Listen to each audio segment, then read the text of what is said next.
بچوں کو نت نئے کھلونوں سے بہلاتا ہے تو بچوں کو نت نئے کھلونوں سے بہلاتا ہے تو رونے نہ پائیں اس لیے کھلاتا ہے تو بھول کیوں گیا تو قبر کی اندھیری رات شجرے طمع دل میں اپنے کیوں لگا رہا ہے تو جہاں بھر میں نام بتانے کی غرض سے جہاں بھر میں نام بنانے کی غرض سے پل بھر کی زندگی کیوں گنوا رہا ہے تو فرنگی ساز باجے دشمنے دی ہیں تیرے گھر میں ناداں انہیں کیوں سجا رہا ہے تو آنکھوں سے پردہ ہٹا کر ذرا دیکھ تو سہی راہ جہنم کا راہی بن چکا ہے تو تازہ مشاغل پھر سے بے قرار ہو رہے ہیں تازہ مشاغل پھر سے بے قرار ہو رہے ہیں ان کے فریب میں پھنستا جا رہا ہے تو خود کو دے کر دلاسا تو بچ نہ پائے گا احکام میں خدا سے غافل کیوں ہو رہا ہے تو 4 دن کی چاندنی پھر اندھیری رات ہے 4 دن کی چاندنی پھر اندھیری رات ہے اپنے ظاہر و باطن کو کیوں لٹا رہا ہے تو اپنے ظاہر و باطن کو کیوں لٹا رہا ہے تو شکستہ جس قدر آج تیرا ضمیر ہو چکا شکستہ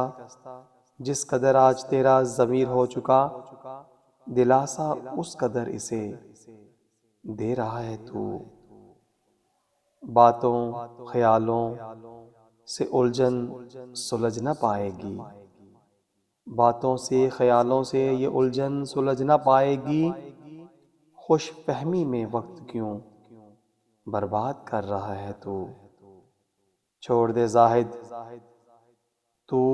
سارے فریبی سہارے چھوڑ دے زاہد تو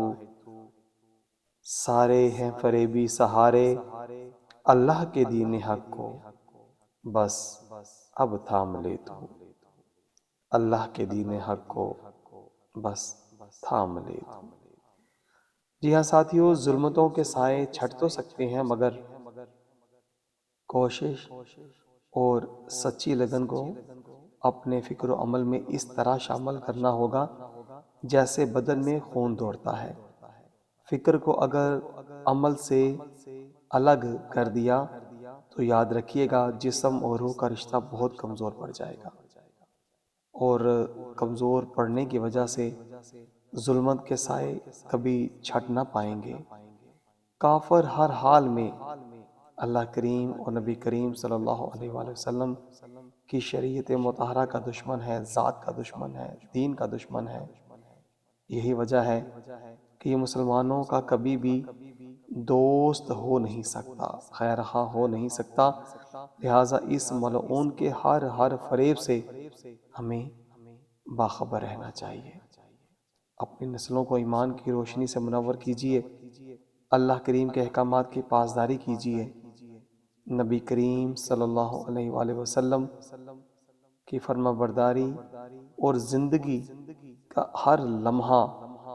سیرت مصطفیٰ صلی اللہ علیہ وآلہ وسلم کے مطابق گزارنے کی کوشش کیجیے، اسی میں ہماری دنیا اور آخرت کی کامیابی ہے۔ یا اللہ کریم